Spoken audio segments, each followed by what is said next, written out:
videos, just kind of like ways that we save money around the house and stuff like that. And I kind of divided it into categories so that it wasn't so much, because there's so much that we do to save money. I just didn't want to kind of like bombard you guys with stuff. So, excuse me, I broke it down to the first thing I'm going to talk about is laundry and how to save money on laundry and clothes and all that stuff. So I'm in my bathroom right now. I got my dryer open right there. I figured I'll show my face a little bit because I've got some people that are, I don't know, they just like seeing me on camera. I don't like seeing myself personally, but so anyways, the first thing that I'm going to do, because my dryer is busted again, I think it come off the bearing or whatever. I fixed it before. So that's kind of like one of the things that saves money is if you can Google, you can YouTube, there's all kinds of ways to find the problem. And in the long run, it will save you money. I had to replace a bearing in there. I think it cost me like 25 bucks for a secondhand one. It's been working great since. I just did an extra heavy load of laundry and ended up it come off the bearing, and then I think just from using it, not fixing it, it completely come off. So I'll show you in a minute. It's just not turning. It turns on, the motor and stuff works, but it doesn't turn. Sorry, I'm looking down. I'm just looking at my notes. So, and then the washer, it wasn't draining properly. It was It was a couple months back. It wasn't draining properly, and I did some research in that, and then found that it could have been two possible things. And then I narrowed it down to the motor. So I went and I bought a new motor for it, and that cost maybe 60 bucks. But if you factor in, if I had an electrician come in and look at it, it would have cost a lot more money. So I did that myself, and I was pretty darn proud. So now I'm going to go ahead and I'm going to take all this junk off from up there, and it's a big job. I can understand why these people get paid so much money. It's not something that I enjoy doing, but it's going to be done. So there's all kinds of screws on the top I got to take down and all that fun stuff, but I'll show you guys just kind of how it's working crappy right now. And but that's one of the ways that we save money, is do your own maintenance on stuff. Obviously, if your last option is to bring it in or have someone come look at it, then you have to do what you got to do. But if you can service things yourself, you're going to save a lot of money. So let's go look at the dryer. Alright, so as you can see, I had a load of blankets in here. I washed out my son's blankets last night, and I don't know if I'm going to be able to do this with two hands, but I'm going to turn it on, and you have to push this little thing here to make it go, and I'll push the on button. So as you can hear, it's working. I don't want to burn anything out, so it's working, but it ain't turning. So I'm going to go ahead, and there's all kinds of screws up here, and everybody's dryers are made differently. Mine is a stackable, and the reason I did that was for lack of space in the house, so, or the bedrooms or whatever. Or I think at the time, actually, when I moved into this house, it was just cheaper. So anyways, so I'm going to go ahead, take these clothes out and screw around with getting all the screws out. I gotta take the front of this off. It's a big job. It's not, I'm not gonna lie, it's not an easy job, but there's all these screws here. I gotta unscrew all that. Sorry about all this nasties, but that's just the way it is. I've had this, and I duct tape everything. This was all duct taped, and that's like residue from the duct tape. But anywho's, I'm gonna go get this. I'm not gonna make the video about fixing the dryer, because I do have one when I fixed it. If you guys go through, I made a whole video on me fixing the dryer. Anyways, I'm not going to take you guys through that, but I am going to go fix it, and I will be back when it's fixed and show you guys, prove to you guys that I can fix it and save myself some money. Alright, so while I have it open, I just want to show you guys how quickly this stuff can, this is all lint. I'm going to take my vacuum and vacuum all that up, but See how quickly this stuff gets full of lint? And that's like a fire hazard, guys. So I would recommend, there's the middle piece that I need. I would recommend cleaning that. Like, look at this. That's insane. That's a fire waiting to happen. So if you could kind of like, I don't know, get used to your washer and your dryer and just take it apart. Learn how to take it apart and just suck this stuff out, and it'll be better for your dryer and your washer anyways, because you're just taking care of it and it's not getting clogged up with stuff. And could be the littlest thing being clogged up, and it's gonna cost you an arm and a leg to go get it fixed, and all they did was take this panel off and suck some stuff out. So that's just a little tip for you guys. So I'm gonna go get this all sucked out. I got it all the screws up top unscrewed, and then as you can see in here, there's missing 2 screws. So that's part of the problem. So I know for a fact that it's not on the bearing that it needs to be on. So and then this is another thing that gets clogged up, but you could see it's fairly clean because I just cleaned it not long ago. But since I've got the vacuum out, I don't know if you can see up there, but no, but it gets pretty dusty. So just learn to do your own maintenance, guys. Give it a shot. And I mean, if you guys watch videos and you take things apart and put them back exactly how you took them apart, make a video for yourselves if you have to. And then that way there you can go back on it and make sure that you put everything where it needs to go. So that's just my little tip for you. Alright, I don't know if you guys are going to be able to see this or not, but I already found the problem without even having to take my dryer apart. I should have did this way earlier, but my belt broke. So I'm going to have to go buy, oh shit, I can't even get it. But, just give me a second. My belt broke. So this is partly my fault for not fixing it sooner, just leaving it go and bouncing around, bounce, bounce, bounce. And I don't think these are expensive. I'll just go get a new one, but that sucks. But either way, I'm gonna take it, well, no, there's no sense taking it apart now because I'd have to take the whole, I think, or I might be able to get to it through the back because there's a vent over there. I might be able to get through it there, but I don't think so. So that sucks. So I'm gonna have to go buy a new dryer belt. So, but I found my problem. But this was because it wasn't on the track on the bearing in the back. This thing here has it sits up on something, and then that's what makes it turn, and it kind of like come off a little bit. But yeah, so that's the problem. Got a broken belt. Oh well, it's not a major expense. Like I said, it could have been prevented had I did maintenance on it earlier and not just waited around. But I'm going to put this all back up together and just leave it for now until, because I can't run out right now and get a belt, but I will get one and get this fixed. So I'm going to move on to the rest of my video because this is going to be like a 10-minute talk about my dryer. But that's one of the ways we save money, is doing it yourself. Alright, so I'm going to go over some of the ways that we're frugal when it comes to like laundry and clothes and all that jazz. So the first thing, okay, well, I'll show you over here. First things first, here, I always wash in cold water.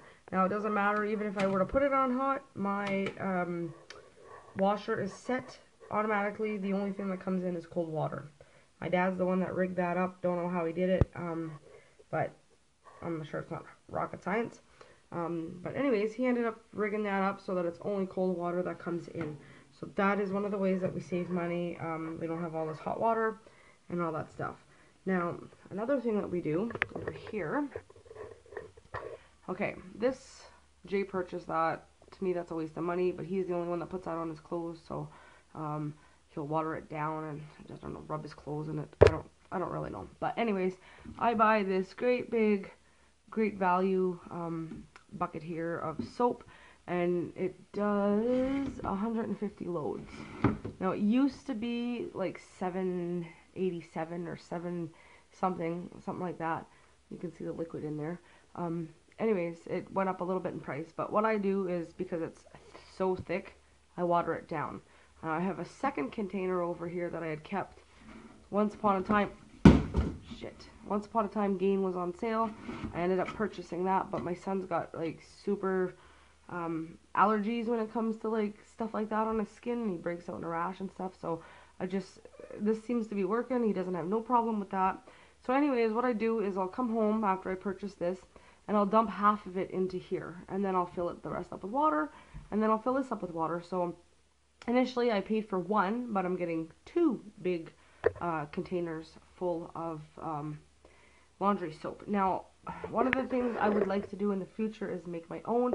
I've seen, the borax and baking soda and the water or whatever else that you add into there.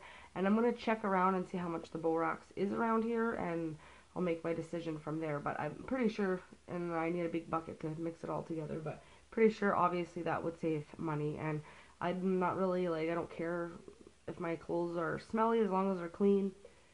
Not smelly in the sense of a bad smell, but like perfumey smelly. So that's one of the things that I do, obviously. I'm sure a lot of people do that, water down their soap.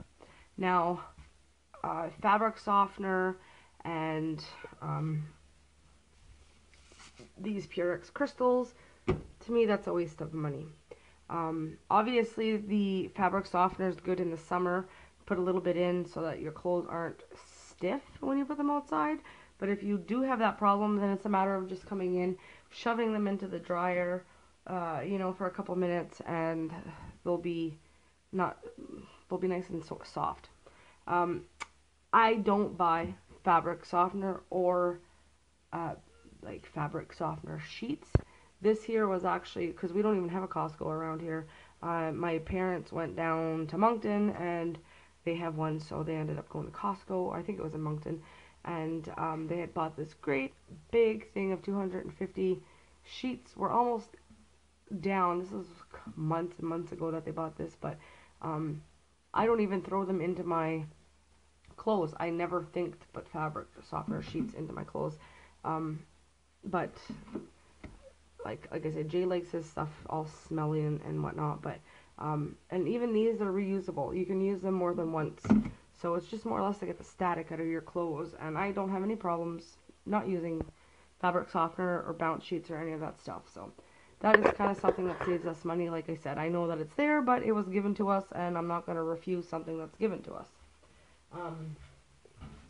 Okay, so wash in cold water, water down your stuff because it's too thick anyways. We don't use fabric softener or dryer sheets. Another thing that I don't do, I don't separate my clothes. I'll just throw all my clothes in together and wash them as one. I always do a large load. I don't waste time on a small load. I fill my washer up with towels and socks, underwear, whatever. You name it, it goes in the washer. And except the only thing that I try to not do is there's some of my son's sweaters in that, the way that they're made. If you do wash them with, towels, they get all full of fuzz balls. So there's certain things that I kind of avoid, but I'll just leave them aside and kind of do all that together and call it a day. But most days I don't sit there and separate my whites and my colors and my blacks, and no, I don't bleach anything. I do buy bleach to disinfect things and whatnot once in a while, but I don't use it often, and I definitely don't use it for my clothes, because when I do use it, my clothes get stained and it eats away at your clothes really quickly. So that is another thing that we do to save money, is kind of wash everything together on a large load. Okay, I fixed the washer and dryer yourself. That is pending. I put a piece of tape right here because it's still wobbly. I disconnected, there's a wire here. I disconnected it so that when I do plug my washer back in, the dryer is not going to work until I get that belt. Another thing, well, this kind of brings me to hanging your clothes outside. For us, we can basically do it from May to October because that's when we have our nicer weather. And again, if you hang something out and it comes in and it's a little bit damp, or you want it you want the wrinkles out of it or whatever, just stick it in the dryer for a few minutes. At least you're not putting it on, for an 80-minute, might only be putting it on for 10-15 minutes, which is going to save you money. So basically, until I get that that belt for my dryer, I'm gonna have to start hanging some clothes out. Or if it's like a big load of stuff, I will probably just bring it next door to my mom's and ask her if I can use her dryer, which I'm sure it's not gonna be a problem. Wash full loads, I already mentioned that. Now, when it comes to your clothes, we always buy mostly secondhand stuff. To sit there and pay the amount of money that they want for some clothes, it's absolutely ridiculous. Like when you got a sweater that's like 50 or 70 bucks, that's almost like a month's worth of groceries. So I can't do that. I'm sorry, but I can't spend money on that much money on clothes. So we buy secondhand, unless it's like back to school season. I'll go and just get a couple clothes, but I try to get like the $4 ones or something like that. Turn old clothes into rags or toilet paper, as you've seen on my previous clip. Well, no, actually, it's not going to be my previous one because this is going to be the first clip. I have a clip after this that explains all my toilet paper rags. But, if you got clothes that are stained or anything like that, don't throw them out. Some people will donate them, but if they're, like, beyond donatable. And I volunteer at a secondhand clothing place, and there's just so much clothes that it's insane. So, my clothes, I just usually, if they're beyond wearable, usually it means that there's holes and stuff. I cut them up, and I have a bag under my sink. Nothing but rags. Alright, and then carefully measure out your soap. That's an important one because before I started kind of being more frugal, I was just dumping that stuff in, and I was going through laundry soap like crazy. So if you have the little cups that they come with, measure them out, you're good to go. Rewear something more than once. Now, I'm not saying wear it for a week at a time, but if it's the middle of the day, you end up putting on a sweater or something, and you only wear it for a couple of hours, there's no sense coming home and chucking it in the dirty clothes. You can just hang it on the back of a chair or something and rewear it tomorrow, like the next day or whatever. That's another big one in the family here. At first, my son he'd change like 700 times a day, and I was doing laundry on clothes that weren't even dirty. So I put that to an end pretty quickly, and now if it's not dirty or full of, crap or whatever, not that we poop ourselves, but you know what I mean, like dirt and food and stuff. Anyways, rewear your stuff, okay? I don't know if you got too much pride to not rewear something, or I don't know. This video is not for you. Another thing is own less clothes. If you have less clothes, then you have less big piles of laundry to do, which makes sense. I don't own a lot of clothes. Most of my clothes are like black, or I like leggings and pajama bottoms. I don't go to Walmart in my pajamas, guys. Don't worry. I do wear leggings a lot. I find them comfortable, and like leggings and a sweater or whatever, And another thing that I didn't write down on my list here is whatever. Put your clothes away as soon as they come off the line or out of the dryer, because I've done this before. You throw them on the bed and I'm going to fold them. Well, the nighttime comes and I don't feel like folding them, so I either like kind of throw them in a pile on the floor or throw them in a basket or whatever, and then it's just kind of like back and forth, and they end up getting dirty this way. I don't know where the dirt comes from, but they're not as clean and fresh smelling as if I were to go and hang them right away in my closet. So, yeah, so those are my tips. Hopefully this video is not going to be too long on ways to save in the laundry section. The toilet paper one will be, I think, a separate video. I wasn't even thinking, but because like I said, I wanted to break it down in like laundry and just different categories. So this is my ways to be frugal for the laundry and the clothes. So just to recap, wash your clothes in cold water, water down your soap, buy the cheapest laundry soap, don't use fabric softener or dryer sheets, don't separate your clothes, fix your washer and dryer by hand, hang your clothes outside in the summer or even in the winter if you've got space in your garage or basement or something. We live in Canada, so it's like sometimes we get minus 40-degree weather here, and you ain't gonna get no clothes dried in that. So there's sometimes, you know, you gotta make do with what you got. We wash full loads, we buy secondhand clothes, turn clothes into rags, carefully measure your soap, rewear something more than once, and own less clothes. Now, I mentioned make your own laundry detergent. That's something I haven't done yet. That's why it's down here away from this stuff, but I definitely plan on trying that. So, if you guys thought this video was helpful, give it a thumbs up. Let me know what you guys do to save on laundry and clothes and all that fun stuff. And yeah, I'm looking forward to your comments, and thanks for watching. So, and stay tuned because I've got a bunch more videos coming out just like this one. Talk to you later.